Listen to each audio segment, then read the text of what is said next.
Beximco apparels প্রথমে লে of তারপরে বন্ধ করা হয়েছিল। তো আমরা বলেছিলাম যে এটা বন্ধ করা হয়েছে, তাদের পানা দেনা যতটুকু আছে সেগুলো এই মাসের মধ্যে তারই অগ্রগতি জানার জন্য আজকের এই মিটিংটা হয়েছে এবং বেশ ভালো অগ্রগতি আছে আমি বলবো। আর প্রায় যা যা দরকার, যতটুকু টাকা দরকার ততটুকু টাকার ব্যবস্থা হচ্ছে। এক্স্যাক্ট কত টাকা সেটা আবার নতুন রিসিভার আসছে, তিনি পুরো ক্যালকুলেট করে 18 তারিখে আমরা আবার 18 তারিখ না 18 তারিখে আমরা আবার বসবো। দ্যাট আশা করি দ্যাট ফাইনাল।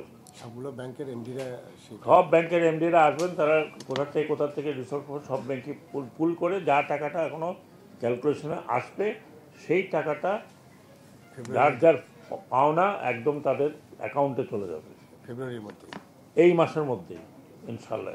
তার মানে রোজার আগেই এটা আমরা সব পাওনাগুলো দিয়ে দিতে চাই। এটা এখন পুরোটা ক্যালকুলেট করা যাচ্ছে না।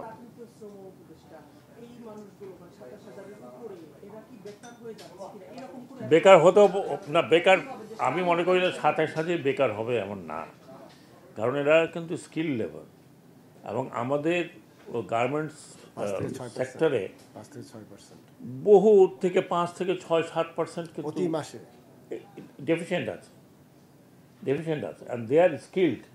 আমি বলবো না যে তারা নতুন, দে আর স্কিল্ড। কাজেই স্কিল্ড লেবার যদি আমরা তাদেরকে বিদায় করি, then you will find lot of people have গন।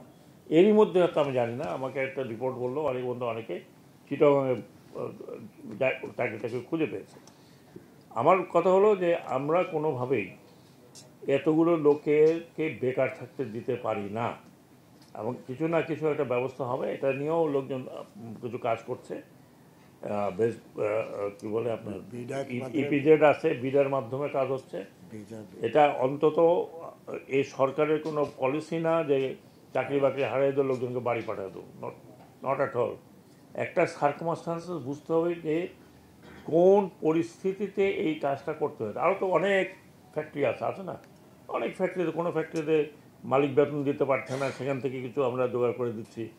তো আমরা কেন এত বড় একটা আপনার ইন্ডাস্ট্রি বন্ধ করব? আপনারা নিজেরাই শুনেছেন প্রথম থেকেই যে প্রায় 40,000 crore টাকা। এখন কোনো ব্যাংক বলছে এটা বিক্রি করলে আমার টাকা মিলবে না, ওইটা করলে মানে পুরো অ্যাসেট বিক্রি করার পর সব ব্যাংক টাকা পাবে কিনা আমার সন্দেহ আছে, পাবে না। তাহলে ওগুলো ব্যাংকের দায় হয়ে রইল। আমি as far as I am concern, বিচার হবে, সেই রিপোর্ট ও নো রিপোর্ট। জাতিসংঘের রিপোর্ট হলেই যে বিচার হবে, না হলে হবে না, এই কমিটমেন্ট তো আমাদের নাই। যারা অন্যায় করেছে, those who R responsible for it, তাদের বিচার হইতেই হবে। যদি তাদের বিচার না হয় তাহলে এই যে আপনাদের মতো ইয়াংরা রক্ত দিল, এটা জবাব কে দেবে? Wheel going to answer for it? এটা জাতিসংঘ হলেই যা বিচার হবে, জাতিসংঘ না হলে বিচার হবে না। যদি জাতিসংঘ হেল্প করে থাকে তো ভালো কথা, যদি না হয়ে থাকে তাও বিচার হবে।